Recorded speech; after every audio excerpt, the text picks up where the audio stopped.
The fact is, as I see it, that if you are presented with what seems on a quick read like good enough alt text, you're unlikely to do much labor to make it better, more nuanced, or more complete. What I've already noticed is blind people in droves dumping their descriptions of personal images, sentimental images generated by AI onto social media. And there is a certain hyper-normative quality to the language. Any scene that contains a child or a dog is heartwarming. Any sunset or sunrise is vibrant. Anything with a couch and a lamp is calm or cozy. Idiosyncrasies are left by the wayside. Unflattering little aspects of an image are often unremarked upon. And I feel like I'm being served some IKEA pressboard of reality. And it is so much better than anything that we've had before on demand without having to involve a sighted human being. And it's good enough to mail, kind of like a Hallmark card. But do I want the totality of digital description online to slide into this hyper-normative, serene, anodyne description? I do not. I think that we need to do something about it. That's Chancey Fleet describing one of the problems that has arisen as AI is increasingly used in assistive technologies. I'm Cindy Cohn, the Executive Director of the Electronic Frontier Foundation. And I'm Jason Kelley, EFF's Activism Director. This is our podcast, How to Fix the Internet. On this show, we're trying to fix the internet, or at least trying to envision what the world could look like if we start to get things right online. At EFF, we spend a lot of time pointing out the ways that things could go wrong and jumping into the fight when they do go wrong. But this show is about optimism, hope, and bright ideas for the future. According to a National Health Interview Survey from 2018, more than 32 million Americans reported that they had vision loss, including blindness. And as our population continues to age, this number only increases. And a big part of fixing the internet means fixing it so that it works properly for everyone who needs and wants to use it, blind, sighted, and everyone in between. Our guest today is Chancey Fleet. She's the Assistive Technology Coordinator for the New York Public Library, where she teaches people how to use assistive technology to make their lives easier and more accessible. She's also the president of the Assistive Technology Trainers Division for the National Federation of the Blind. We started our conversation, as we often do, by asking Chancey what the world could be like if we started getting it right for blind and low vision people.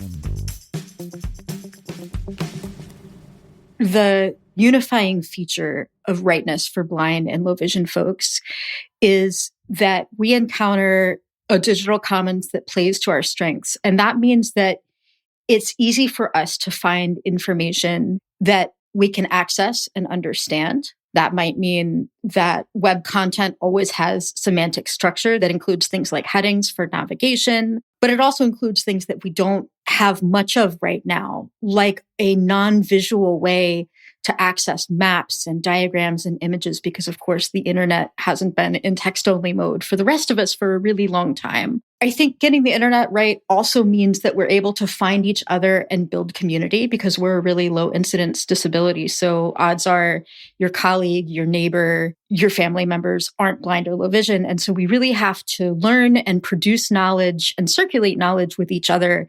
And when the internet gets it right, that's something that's easy for us to do. I think that's so right. And it's honestly consistent with, I think, what every community wants, right? I mean, the internet's highest and best use is to connect us to the people we want to be connected to. And the way that it works best is if the people who are the users of it, the people who are relying on it, have not just a voice, but a role in how this works. I've heard you talk about that in the context of what you call ghost-written code. You want to explain what that is? Am I right? I think that's one of the things that has concerned you. Yeah, you are right. A lot of people who work in design and development are used to thinking of blind and disabled people in terms of user stories and personas.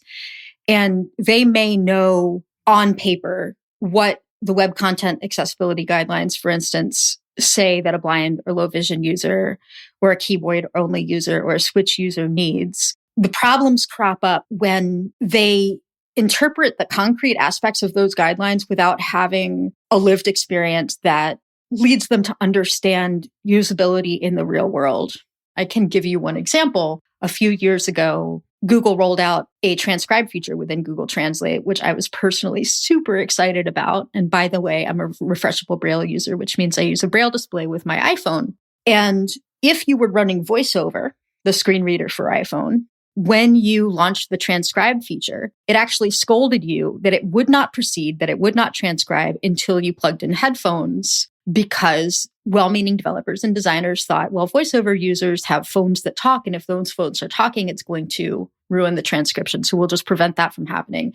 They didn't know about me. They didn't know about refreshable Braille users or users that might have another way to use VoiceOver that didn't involve speech out loud. And so that, I guess you could call it a bug. I would call it a service denial, was around for a few weeks until our community communicated back about it. And if there had been blind people in the room or Braille users in the room, that would have never happened. I think this will be really interesting and useful for the designers at EFF who think a lot in user personas and also about accessibility.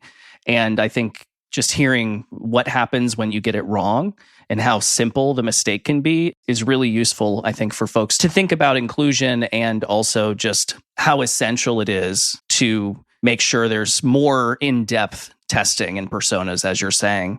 I want to talk a little bit about the variety of things you brought up in your opening salvo, which I think we're going to cover a lot of. But one of the points you mentioned was, or maybe you didn't say it this way in the opening, but you've written about it and talked about it, which is tactile graphics and something that's called the problem of image poverty online. And that basically, as you mentioned, the internet is a primarily text-based experience for blind and low vision users, but there are these tools that in a better future will be more accessible, both available and usable and effective. And I wonder if you could talk about some of those tools like tablets and 3D printers and things like that. So it's wild to me the way that our access to information as blind folks has evolved, given the tools that we've had. So since the 80s or 90s, we've had Braille embossers that are also capable of creating tactile graphics, which is a fancy way to say raised drawings. A graphics-capable embosser can emboss up to 100 dots per inch. So if you look at it visually, it's a bit pixelated, but it approaches the limits of tactile perception. And in this way, we can experience media that includes maybe Braille in the form of labels, but also different line types, dotted lines, dashed lines, textured infills. Tactile design is a little bit different from visual design because our perceptual acuity is lower. It's good to scale things up and it's good to declutter items. We may separate layers of information out to separate graphics. If Braille were print, it would be a 36-point font. So we use abbreviations liberally when we need to squeeze some Braille onto an image. And of course, we can't use color to communicate anything semantic. So when the idea of a red line or a blue line goes away, we start thinking about a solid line versus a dashed or dotted line. When we think about a pie chart, we think about maybe textures or labels in place of colors. But what's interesting to me is that although tactile graphics equipment has been on the market since at least the 80s, probably someone will come along and correct me that it's even sooner than that, most of that equipment is on the wrong side of an institutional locked door. So it belongs to a disability services office in a university. It belongs to the makers of standardized tests. It belongs to publishers. I've often heard my library patrons say something along the lines of, oh yeah, there was a graphics embosser in my school, but I never got to touch it. I never got to use it. Sometimes the software that's used to produce tactile graphics is in itself inaccessible. And so I think blind people have experienced pretty remarkable gains in general in regard to our information literacy because of digital technologies and the internet. For example, I can go to bookshare.org, which is an online library for people with print disabilities, and have my choice of 1 million books right now. And those can automatically be translated to text-to-speech or to digital Braille. But if I want a map of the neighborhood that I'm going to visit tomorrow, or if I want a glimpse of how electoral races play out, that can be really hard to come by. And I think it is a combination of the limited availability of tactile graphics equipment, inaccessibility of design and publishing practices for tactile graphics, and then this sort of vicious circular lack of demand that happens when people don't have access. When I ask most blind people, they'll say that they've maybe encountered 2 or 3 tactile graphics in the past year, maybe less. A lot of us got more than that during our K-12 instruction. But what I find, at least for myself, is that when tactile graphics are so strongly associated with standardized testing and homework and never associated with my own curiosity or fun or playfulness or exploration, for a long time, that actually dampened down my desire to experience tactile graphics. And so most of us would say probably, if I can be so bold as to think that I speak for the community for a second, most of us would say that yes, we have the right to an accessible web. Yes, we have the right to digital text. I think far fewer of us are comfortable saying or understand the power of saying we also have a right to images.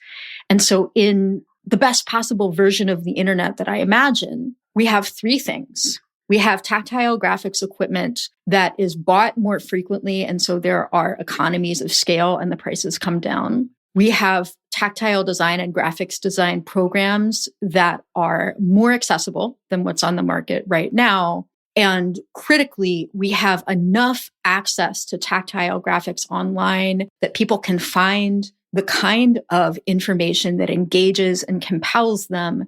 And within 10 years or so, people are saying, we don't live in a text-only world. Images aren't inherently visual. They are spatial, and we have a right to them.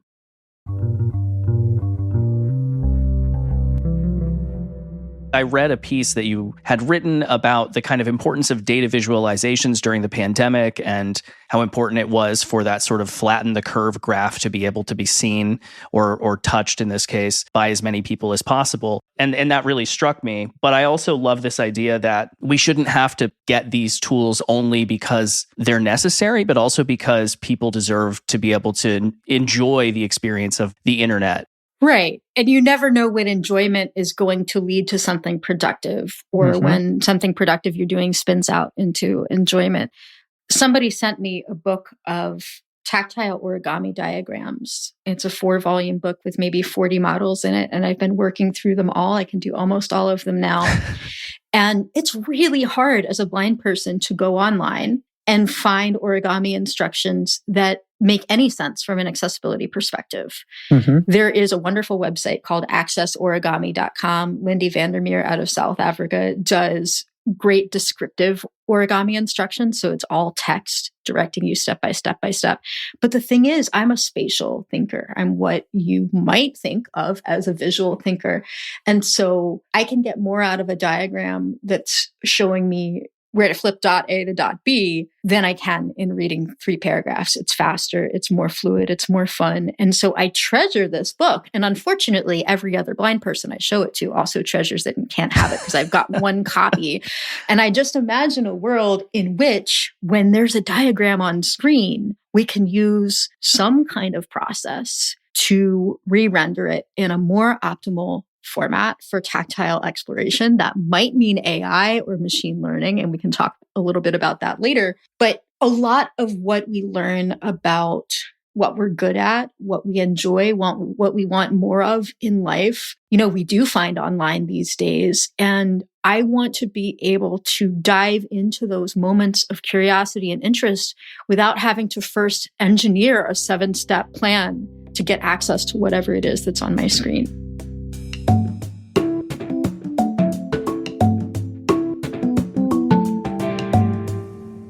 Let's pause for just a moment to say thank you to our sponsor. How to Fix the Internet is supported by the Alfred P. Sloan Foundation's program in public understanding of science and technology, enriching people's lives through a keener appreciation of our increasingly technological world and portraying the complex humanity of scientists, engineers, and mathematicians. And now back to our conversation with Chancey Fleet.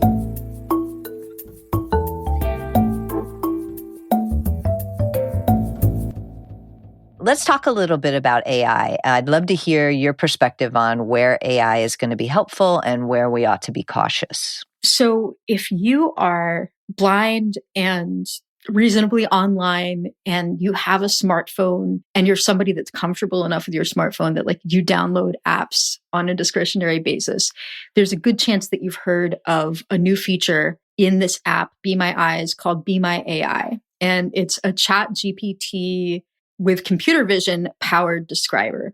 You aim your camera at something, wait a few seconds, and a fairly rich description comes back. It's more detailed and nuanced than anything that AI or machine learning has delivered before. And so it strikes a lot of us as transformational and or uncanny. And it allows us to grab glimpses of what I would call a hypothesized visual world. Because as we all know, these AI make up stories out of whole cloth and include details that aren't there and skip details that to the average human observer would be obviously relevant. So I can know that the description I'm getting is probably not prioritized and detailed in quite the same way that a human describer would approach it. So what's interesting to me is that since interconnected blind folks have such a dense social graph, we're all sort of diving into this together and advising each other on what's going well and what's not. And I think that a lot of us are deriving authentic value from this experience, as bounded by caveats as it is. Mm-hmm. At the same time, I fear that when this technology scales, which it will if other forces don't counteract it, it may become a convincing enough business case that organizations and institutions can skip human authoring of alt text to describe images online and substitute these rich seeming descriptions that are generated by an AI. And even if that's done in such a way that a human auditor can go in and make changes, the fact is, as I see it, that if you are presented with what seems on a quick read like good enough alt text, you're unlikely to do much labor to make it better, more nuanced, or more complete. I think what I hear in the answer is like it can be an augment to the humans doing the describing, but not a replacement for. And that's where its cheaper part comes in, right? And I think keeping our North Star on the, using these systems in ways that assist people rather than replace people is coming up over and over again in the conversations around AI. And I'm hearing it in what you're saying as well. Absolutely. And let me say as a positive, it is both my due diligence as an educator and my personal joy to experiment with moments where AI technologies can make it easier for me to find information or learn things. For example, if I want to get a quick visual description of the Bluebird trains that the MTA used to run, that's a question that I might ask AI. I never would have bothered a human being with it. It was not central enough. But if I'm reading something and I want a quick visual description to fill it in, I'll do that. I also really love using AI tools to look up questions about different artistic or architectural styles, or even questions about code. I'm studying Python right now, because when I go to look for information online on these subjects, often I'm finding websites that are riddled with lack of semantic structure, that have graphics that are totally unlabeled, that have carousels that are hard for screen reader users to navigate. And so one really powerful and compelling thing that current conversational AI offers is that it lives in a text box and it won't violate the conventions of a chat by throwing a bunch of unwanted visual or structural clutter my way. And when I just want an answer and I'm willing to grant myself that I'm going to have to live with the consequences of trusting that answer, or do some lateral reference, do some double checking, it can be worth my while. And in the best possible world moving forward, I'd like us to be able to harness that efficiency and that facility that conversational AI has for avoiding the hypervisual in a way that empowers us, but doesn't foreclose opportunities to find things out in other ways. As you're describing it, I'm envisioning, my drunk friend, right? They might do okay telling me stuff, but I wouldn't rely on them for stuff that really matters. Exactly. You've also talked a little bit about the role of data privacy and consent and the special concerns that blind people have around some of the technologies that are offered to them, but making sure that consent is real. I'd love for you to talk a little bit about that. When AI is deployed on the server side to fix accessibility problems in lieu of baking accessibility in from the ground up in a website or an application, that does a couple of things. It avoids changing the culture at the company, the customer company itself around accessibility. It also involves an ongoing cost and technology debt to the overlay company that an organization is using. And it builds in the need for ongoing supervision of the AI. So in a lot of ways, I think that that's not optimal. What I think is optimal is for developers and designers perhaps to use AI tools to flag issues in need of human remediation and to use AI tools for education to speed up their immersion into accessibility and usability concepts. AI can be used to make short work of things that used to take a little bit more time. When it comes to deploying AI tools to solve accessibility problems, I think that is a suite of tools that is best left to the discretion of the user. So we can decide on the user side, for example, when to turn on a browser extension that tries to make those remediations. Because when they're made for us at scale, that doesn't happen with our consent, and it can have a lot of collateral impacts that organizations might not expect.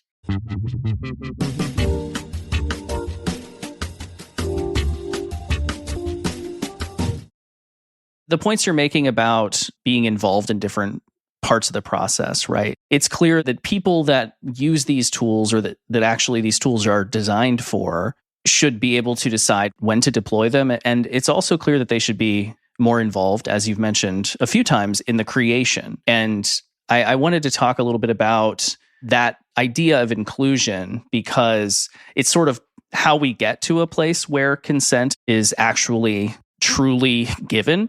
And it's also how we get to a place where these tools that are created do what they're supposed to do, and the companies that you're describing build the web the way that it should be built so that people can access it. We have to have inclusion in every step of the process to get to that place where all of these tools and the web and everything we're talking about actually works for everyone.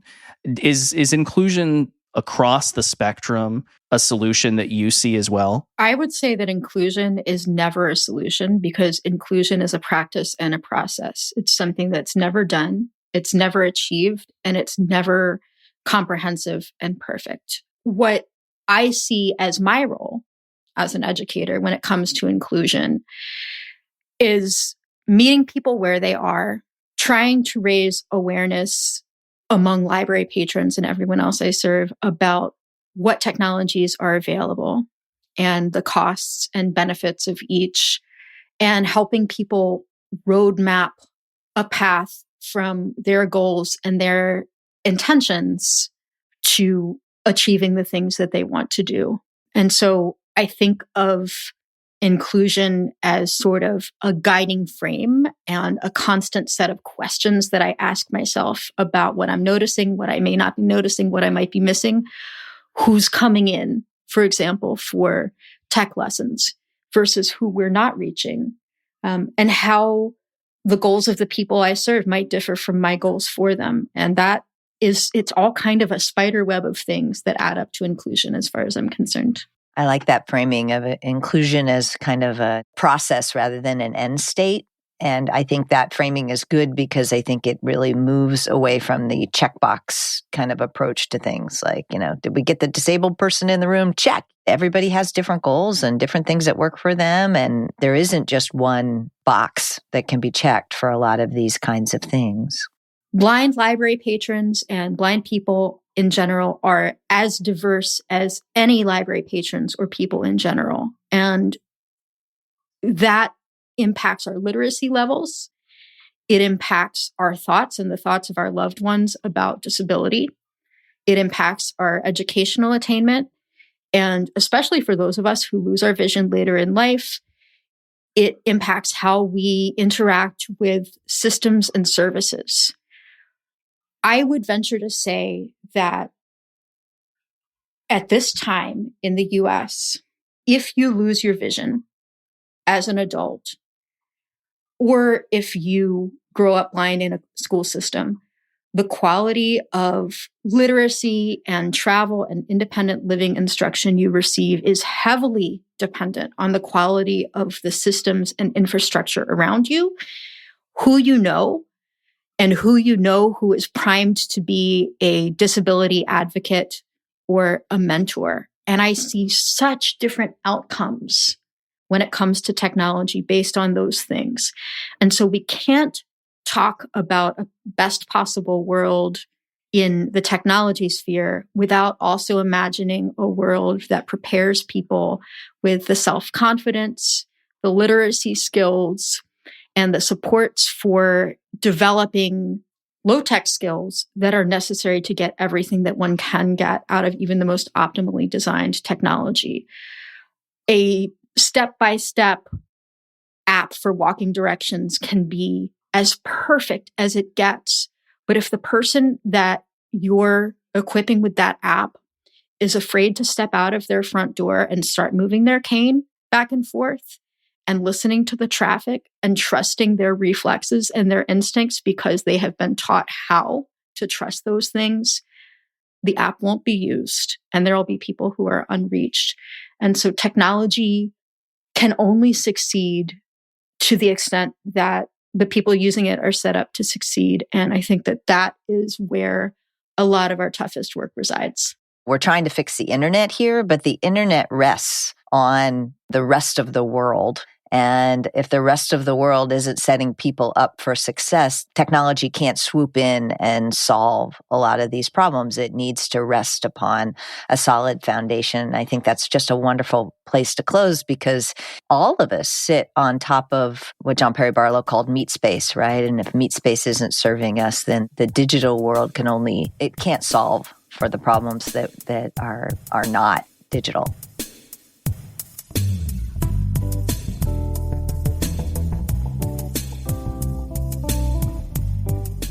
I would have loved to talk to Chancey for another hour. That was fantastic. Yeah, that was a really fun conversation. And I have to say, I just love the idea of the internet going tactile. That right now it's all very visual and that we have the technology to make it tactile so that maps and other things that are, pretty hard for people with low vision or blindness to navigate now. But we have technology, some of the tools that she talked about that really could make the internet something you could feel as well as see. Yeah, I didn't know before talking to her that these tools even existed. And when you hear about it, you're like, oh, of course they do. But it was clear from what she said that a lot of people don't have access to them. The tools are relatively new and they need to be spread out more. But when that happens, hopefully that does happen, it sort of then requires us to rethink how the internet is built in some ways in terms of the hierarchy of text and what kinds of graphics exist and protocols for converting that information into tactile experiences for people. Yeah, I think so. And it does sit upon something that she mentioned. I mean, she said these machines exist and have existed for a long time, but they're mainly in libraries or other places where people can't use them in their everyday lives. And I think, one of the things that we ended with in the conversation was really important, which is, we're all sitting upon a society that doesn't make a lot of these tools as widely available as they need to. The good news in that is that the hard problem has been solved, which is how do you build a machine like this?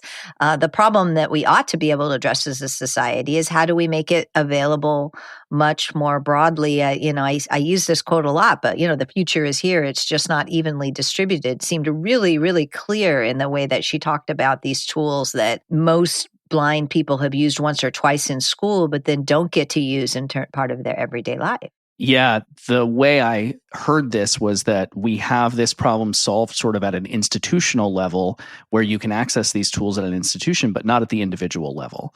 And it is helpful to hear and optimistic to hear that they will exist in theory in people's homes if we can just get that to happen.